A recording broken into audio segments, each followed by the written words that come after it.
नमस्कार सर्व विद्यार्थी मित्रांना ज्ञानगंगा सायन्स क्लासेस 365 चॅनलमध्ये पुन्हा तुम्हा सर्वांचं स्वागत आहे। तर विद्यार्थी मित्रांनो, आपण आज एका नवीन कॉन्सेप्टची सुरुवात करणार आहोत। ते कॉन्सेप्ट म्हणजे उती होय। तर सामान्यपणे उती म्हणजे काय? तर एकाच उत्पत्ती स्थानापासून निर्माण झालेल्या समान रचना आणि समान कार्य करणाऱ्या पेशीच्या समूहाला काय म्हणतात? उती म्हणतात, है की नाही? ती टिश्यू। तर एकाच उत्पत्ती स्थानापासून समान रचना आणि समान कार्य करणाऱ्या पेशीच्या समूहाला काय म्हणतात? उती म्हणतात। तर याच्यामध्ये प्राणी उती आणि वनस्पती उती हे वेगवेगळ्या प्रकारचे उती आढळतात आणि त्या उतीमधील एक आपल्याला सगळ्यात महत्त्वाचं कॉन्सेप्ट मी या ठिकाणी तुम्हाला शिकवणार आहे। ते कॉन्सेप्ट म्हणजे प्रवाही संधान उती। कोणती उती? प्रवाही संधान उती, ज्यास फ्लुइड कनेक्टिंग टिश्यू म्हणतात। तर या प्रवाही संधान उतीमध्ये सामान्यपणे रक्त व लिम्फ हे दोन्ही शरीरातील प्रवाही संधान उती आहेत, है का नाही? तर प्रवाही संधान उती या कॉन्सेप्टमध्ये किंवा या उतीमध्ये आपल्याला सगळ्यात महत्त्वाचं उती रक्त आणि लिम्फ या दोन घटकाविषयी माहिती मिळवायची आहे। तर पहिली उती आहे जे की रक्त, याविषयी आपण माहिती मिळवू। कोणतं? रक्त, ज्याला आपण ब्लड म्हणतो, ब्लड। तर रक्त व लिम्फ हे दोन्ही शरीरातील प्रवाही संधान उती आहेत। कसल्या उती आहेत ह्या? प्रवाही संधान उती आहेत। प्रवाही संधान उती आहेत, है की नाही? नेक्स्ट, यांच्यामधील रक्त आणि लिम्फ यांच्या धारणिकतेमध्ये द्रवरूपी असते। यांच्या धारणिकेमध्ये द्रवरूप असते। तर रक्ताला संवाहक उती असे सुद्धा म्हणतात। काय म्हणतात? रक्ताला संवाहक उती असे सुद्धा म्हणतात। रक्तास संवाहक उती असे सुद्धा म्हणतात।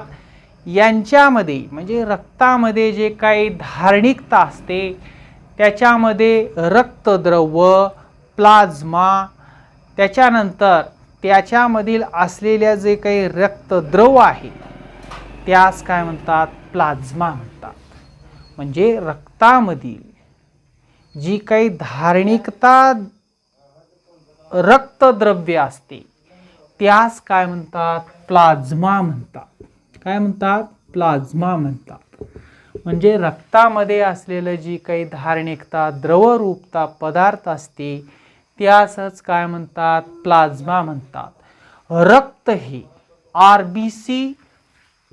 आरबीसी म्हणजेच रेड ब्लड कॉर्पुसेल्स आणि डब्ल्यूबीसी म्हणजेच व्हाईट ब्लड कॉर्पुसेल्स आणि त्यानंतर प्लॅटलेट म्हणजेच रक्तबिंबिका।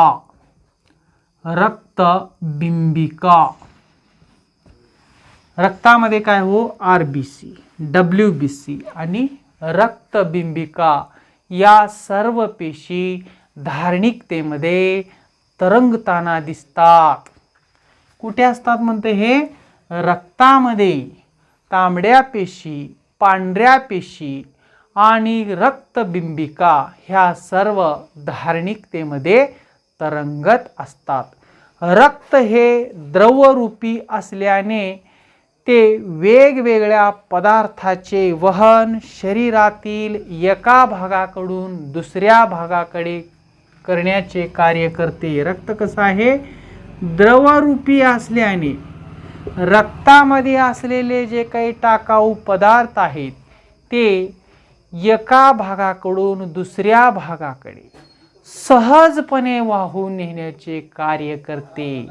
जसे की RBC आहे, म्हणजेच रेड ब्लड कॉर्पुसेल्स आहेत, हे ऑक्सिजनचा पुरवठा करण्याचे कार्य करतात.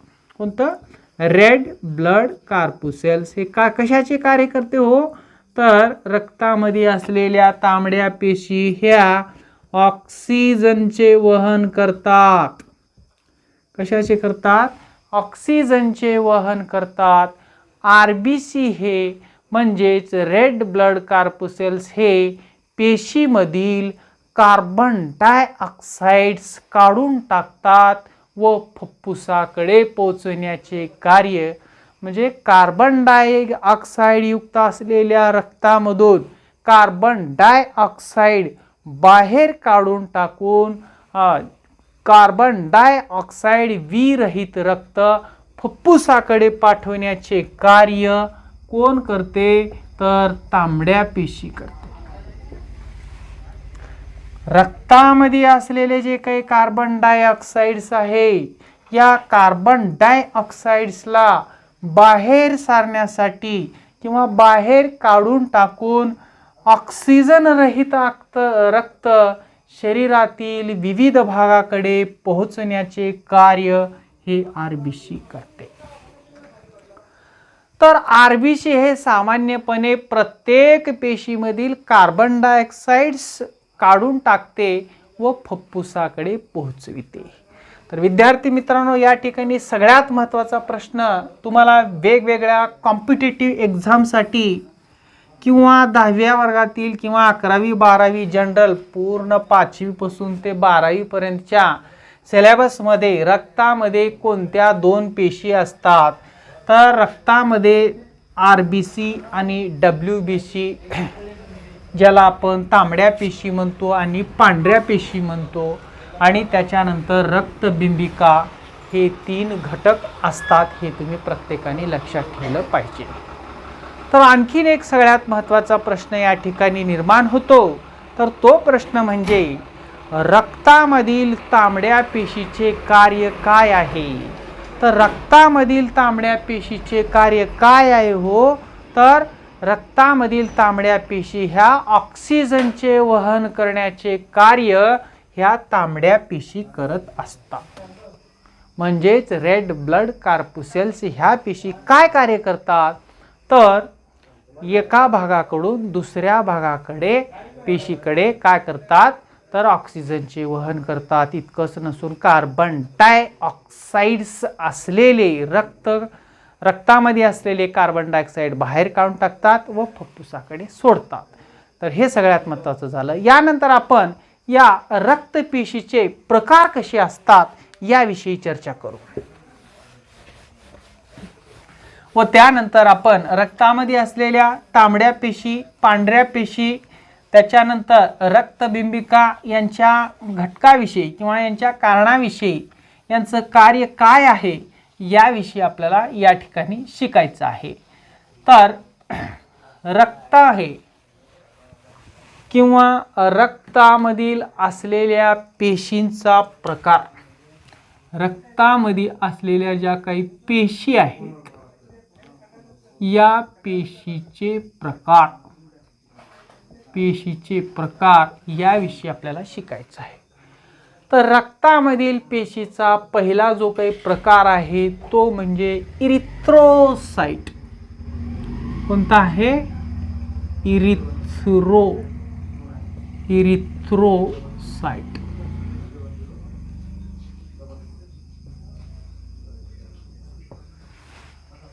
हा रक्तपेशीचा पहिला प्रकार झाला. त्याच्यानंतर लिम्फोसाइट. लिम्फोसाइट. त्याच्यानंतर न्यूट्रोफिल्स किंवा न्यूट्रोफिल,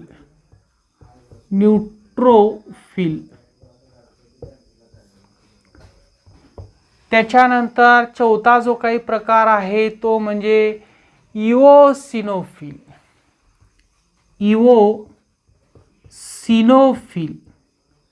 इओसिनोफिल. तर आपण या ठिकाणी रक्तामध्ये असलेल्या पेशींच्या प्रकाराचा अभ्यास करत आहोत.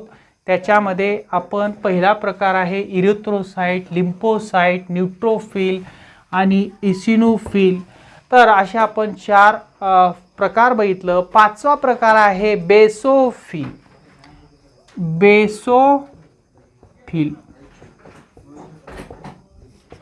त्याच्यानंतर 6वा प्रकार आहे मोनोसाइट.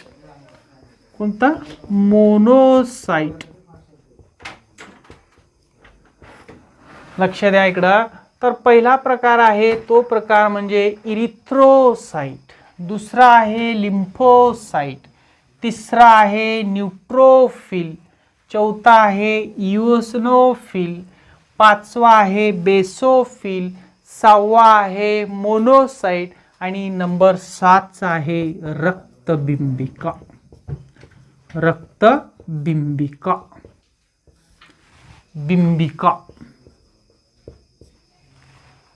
तर हे 7 प्रकार हे रक्तामधील असलेल्या पेशीचे प्रकार आहे. तर या 5 प्रकाराविषयी आपण अधिक माहिती आपण सामान्यपणे पुढील नेक्स्ट क्लासमध्ये मी या प्रत्येकाचं फंक्शन्स सांगतो. तर विद्यार्थी मित्रांनो, इरिथ्रोसाइट हे कसे असतात दिसण्यासाठी? तर हे गोल आकाराचे आहे की नाही. लिम्फोसाइट कसे असतात? द्विअंतर्गोल. लिम्फोसाइट कसे असतात? द्विअंतर्गोल असतात. न्यूट्रोफिल्स मध्ये याच्यामध्ये जो काही पेशीचा प्रकार आहे याच्यामध्ये न्यूट्रोफिल्स मधल्या बाजूला असं या ठिकाणी एक अंतर्गोल असते आणि त्याच्यामध्ये एक पेशी याच्यामध्ये तरंगत असल्याचे दिसून येते. त्यानंतर इसिनोफिल्स मध्ये कसे असतात? तर इसिनोफिल्स मध्ये या दिसण्यासाठी वर्तुळाकार तर असतातच, परंतु यांच्यामध्ये धार्मिकतेमध्ये असलेली जे काही द्रव्य आहे ते यू शेपड असते. बेसोफिल मध्ये सेम अंतर्गोल असतात, परंतु याच्यामध्ये जी काही धार्मिकता असते ती खूपच लहान असते. त्याच्यानंतर मोनोसाइट मध्ये आपल्याला हे देखील अंतर्गोलच असते. त्याच्यानंतर आपण रक्तबिंबिका ज्याला आपण प्लॅटलेट्स म्हणतो, तर ह्या अशा आकाराच्या प्लॅटलेट्स तुम्हाला बघायला मिळतात. तर अशा 7 प्रकारच्या पेशीचे प्रकार आपण बघायला मिळतात. तर आता आपण रक्तामध्ये काय म्हटलं हो? RBC आणि WBC आणि प्लॅटलेट इत्यादीचा समावेश रक्तामध्ये हे आपण बघितलं. तर आता आपण रक्ताचे प्रकार झाले, तर आता आपण RBC विषयी अधिक माहिती मिळणार आहोत. कशाविषयी?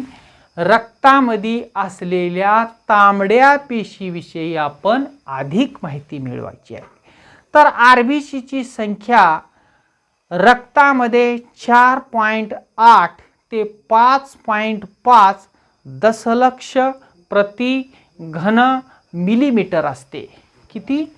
4.8 ते किंवा 5.5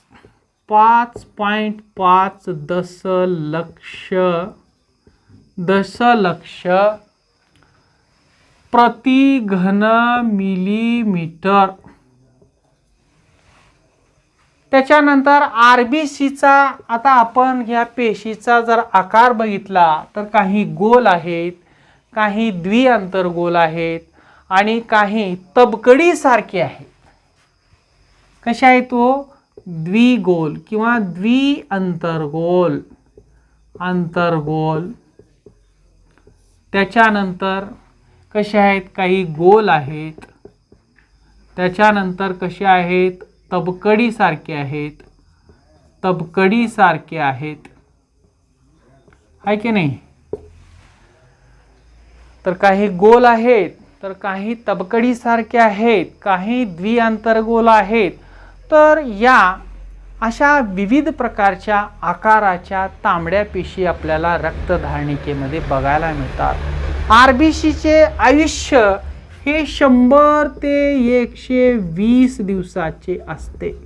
खूप महत्त्वाचा प्रश्न. म्हणजे तांबड्या पेशीचे आयुष्य किती दिवसाचे असते.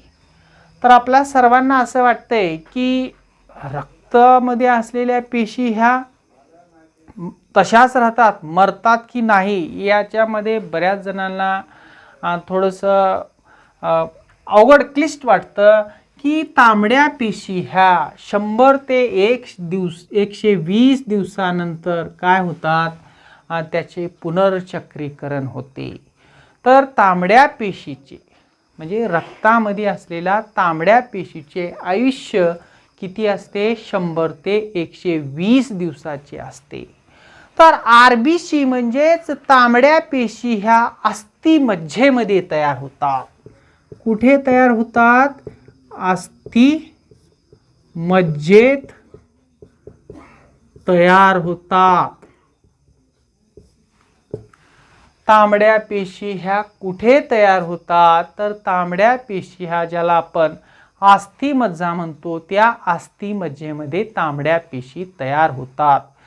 तांबड्या पेशी ह्या लोहयुक्त HB नावाचे त्याच्यामध्ये कण असतात. आरबीसी मध्ये HB नावाचे लोहयुक्त त्याच्यामध्ये काय असते, कण असते. तांबड्या पेशीमध्ये लोहयुक्त HB चे काय असतात, कण असतात. आणि हे HB काय करते, ऑक्सिजन वाहून नेण्याचे कार्य करते. तुम्हाला असं प्रश्न विचारल की तांबड्या पेशी, आपल्याला माहित आहे की तांबड्या पेशीचे कार्य काय आहे, तर ऑक्सिजनचे वहन करणे हे तांबड्या पेशीचे कार्य आहे. पण आरबीसी मध्ये असलेले किंवा तांबड्या रक्तपेशीमध्ये असलेले जे काही ऑक्सिजन वाहून नेण्याचे कार्य कोण करते, तर HB, ज्याला आपण हिमोग्लोबिन म्हणतो. तर हे हिमोग्लोबिन ऑक्सिजनचे वाहून किंवा ऑक्सिजन वाहून नेण्याचे कार्य आणि प्रत्येक पेशीमध्ये ऑक्सिजनला पुरवठा करण्याचे कार्य हे HB करते. तर आता आपण रक्त म्हणजे काय किंवा रक्ताला तुम्हाला सामान्यपणे रक्त म्हणजे काय असाही जर प्रश्न विचारला तर रक्त हे प्रवाही संधान ऊती असून ज्यामध्ये तांबड्या पेशी, पांढऱ्या पेशी व रक्तबिंबिका असतात, त्यासच काय म्हणतात, रक्त असे म्हणतात. तर आपण ह्या रक्ताच्या पेशीच्या प्रकाराविषयी आपण इथे थोडक्यात माहिती 7 प्रकार बघितलेला आहे. तर erythrocyte, lymphocyte, neutrophil, eosinophil, basophil, monocyte, रक्तबिंबिका अशा विविध प्रकारच्या पेशी या रक्तामध्ये आढळतात हे आपण बघितलं. तर या सगळ्या भागाविषयी किंवा या सगळ्या पेशींच्या विषयी अधिक माहिती पुढील वर्गामध्ये तुम्हाला बघायला मिळते. तर यापैकी आपण तांबड्या पेशी विषयी माहिती मिळवलं. तर आता आपण WBC विषयी, ज्याला आपण काय म्हणतो, व्हाईट ब्लड सेल्स, WBC याविषयी आपल्याला माहिती मिळवायची आहे. ज्याला आपण काय म्हणतो, व्हाईट ब्लड सेल किंवा कार्पोसेल्स सेल्स, आणि त्याच्यानंतर रेड ब्लड सेल, हे red blood cell, okay, red blood cell आणि व्हाईट ब्लड सेल. तर पांढऱ्या पेशी ज्याला आपण WBC म्हणतो, तर पांढऱ्या पेशी ह्या रंगहीन मोठ्या केंद्रासहित आणि संख्येने कमी अशा पेशी आहेत. यांची रक्तामध्ये 6000 ते 10,000 घन मिलीमीटर एवढी संख्या असते. किती असते? 6000 ते 10,000 घन मिलीमीटर एवढी रक्तापैकी एवढी संख्या म्हणजे 6000 ते 10,000 घन मिलीमीटर पर्यंत असते. या पेशी म्हणजे ज्या काही पांढऱ्या पेशी आहेत सामान्यपणे दिसण्यासाठी अमिबासारखे असतात. म्हणजे या पेशीला निश्चित आकार नसतो. जसे की आपण तांबड्या पेशीला गोल असतात, तपकडी सारखे असतात, द्विअंतर्गोल असतात. त्याच्यानंतर हे असे बारीक बारीक बारीक बारीक बारीक तुकडे असतात. या अशा अनेक प्रकाराविषयी आपण माहिती मिळवलं तर पांढऱ्या पेशी ह्या सामान्यपणे अमिबासारखे असते. ते म्हणजे कणयुक्त पांढऱ्या पेशी आणि अकणयुक्त पांढऱ्या पेशी म्हणजेच granular leukocytes and agranular leukocytes. These are the two cells are having in a white blood cells. तर आपण पांढऱ्या पेशीविषयी माहिती मिळवत आहोत. तर जेव्हा रक्तप्रवाह एका धमनीमधून दुसऱ्या धमनीमध्ये प्रवाहित होत असताना त्यामध्ये आपल्याला अशा तांबड्या पेशी, त्याच्यानंतर पांढऱ्या पेशी, त्याच्यानंतर रक्तबिंबिका या 3 घटकांचा त्या रक्तामध्ये समावेश होतो हे बघितलेलं आहे.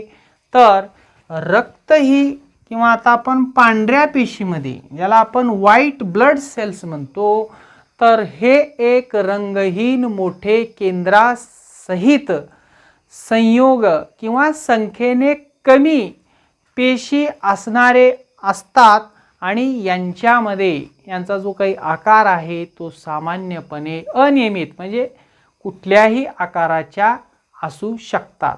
म्हणजे त्याला निश्चित असा आकार नाही. तर हे आपण या पांढऱ्या पेशीविषयी माहिती मिळवलं. तर यानंतर आपण या ठिकाणी एक रक्तबिंबिकाविषयी तुम्हाला मी एक थोडक्यात सांगतो, ज्याला आपण प्लॅटलेट्स म्हणतो.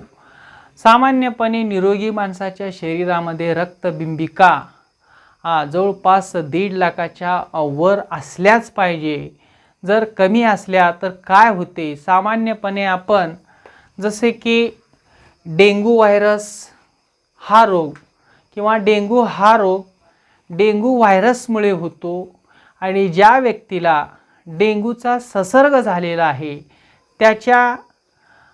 त्या रोगाची मुख्य लक्षणे काय आहे? तर त्या रोगाची मुख्य लक्षणे म्हणजे त्यांच्या रक्तामधील रक्तबिंबिकेचे प्रमाण कमी होणे. जर रक्तबिंबिकेचे प्रमाण कमी जर झाले तर त्या व्यक्तीला जर डेंग्यू व्हायरसचा जर संसर्ग झालेला असेल तर त्याची मुख्य लक्षणे काय असतात? तर रक्तबिंबिकेचे प्रमाण कमी होणे. तर रक्तबिंबिकेचे प्रमाण कमी झाल्या कारणाने डेंग्यू व्हायरस आहे, मलेरिया आहे, त्याच्यानंतर चिकनगुनिया देखील चिकपॉक्स नावाच्या व्हायरसमुळे हा दोष होऊ शकतो. त्याच्यानंतर एडिस एगिप्टी नावाच्या डासाचे श्वसनामुळे देखील आपल्याला चिकनगुनिया सारख्या रोगाचा प्रादुर्भाव तुम्हाला बघायला मिळतो. तर सामान्यपणे रक्तबिंबिका जर कमी जर झाल्या तर त्या व्यक्तीस कोणता आजार होऊ शकतो? तर डेंग्यू सारखा आजार होऊ शकतो. जर असं जर झालं, जर रक्तामधील पांढऱ्या पेशी किंवा रक्तबिंबिका जर कमी झालेल्या असतील तर त्या व्यक्तीला आपण पपईच्या पानाचा अर्क किंवा पपईचे फ्रुट्स आणि किवी यासारखे फळ जर त्या व्यक्तीस दिले तर त्या व्यक्तीला या डेंग्यूसारख्या रोगापासून बचाव होण्यासाठी आणि त्यांच्या रक्तामध्ये झालेली जी काही रक्तबिंबिकेची गळती आहे ती गळती भरून काढण्यासाठी खूप खूप महत्त्वाचे असे काय होते आणि कार्य होते। आणि तेवढं झाल्याच्या नंतर त्या व्यक्तीला डेंग्यू रोगापासून बचाव होतो। तर विद्यार्थी मित्रांनो, आपण आत्ताच सामान्यपणे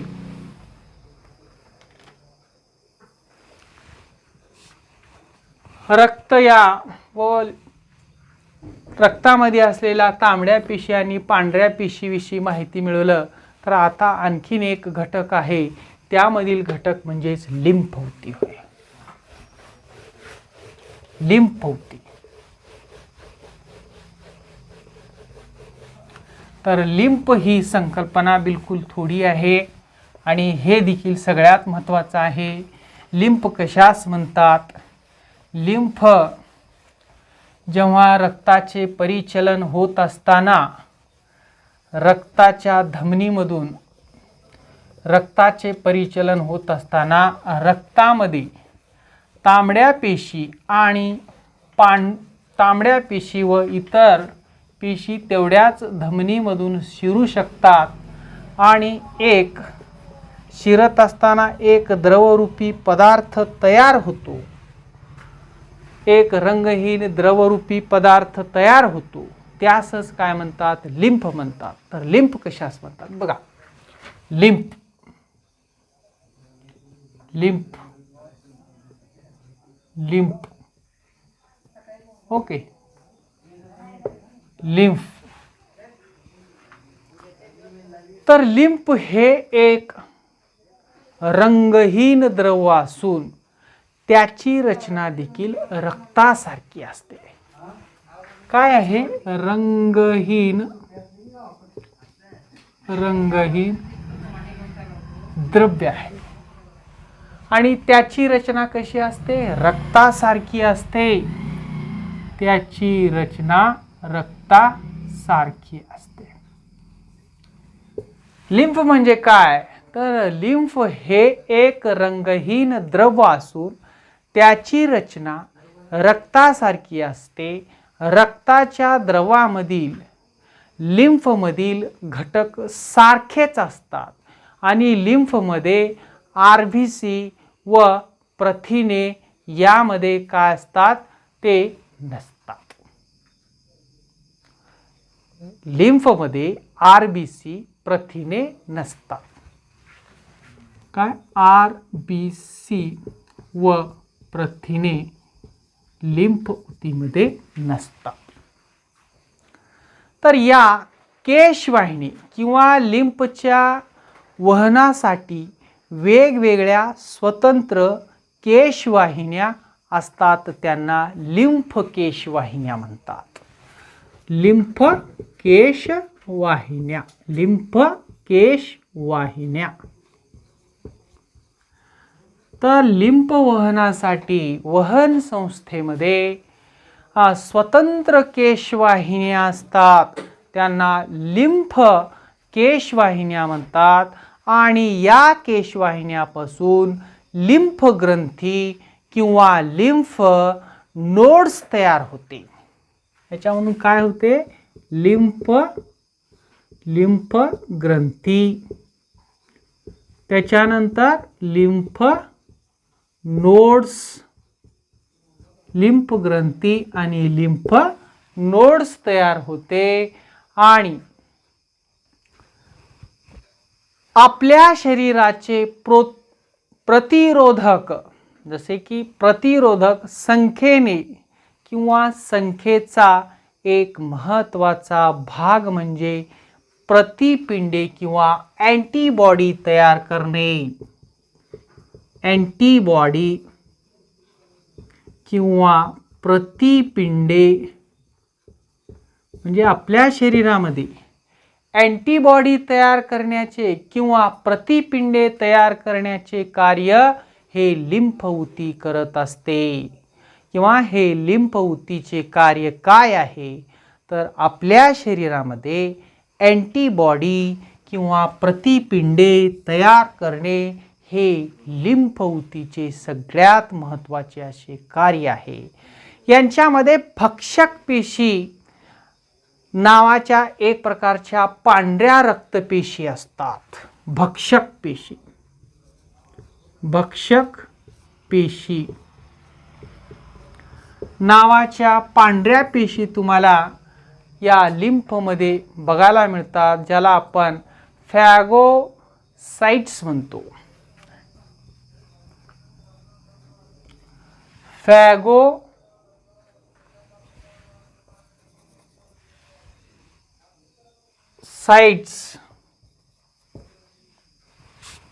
भक्षक पेशी. तर रक्तामध्ये भक्षक पेशी नावाच्या एक प्रकारच्या पांढऱ्या रक्तपेशी आढळतात.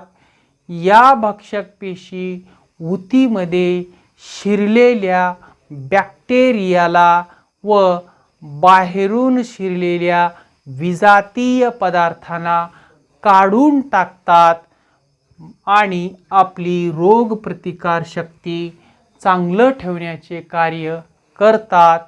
हे लिम्फऊतीचे सगळ्यात महत्त्वाचे कार्य आहे. लिम्फऊतीला भक्षक ऊती असे का म्हणतात? कारण लिम्फ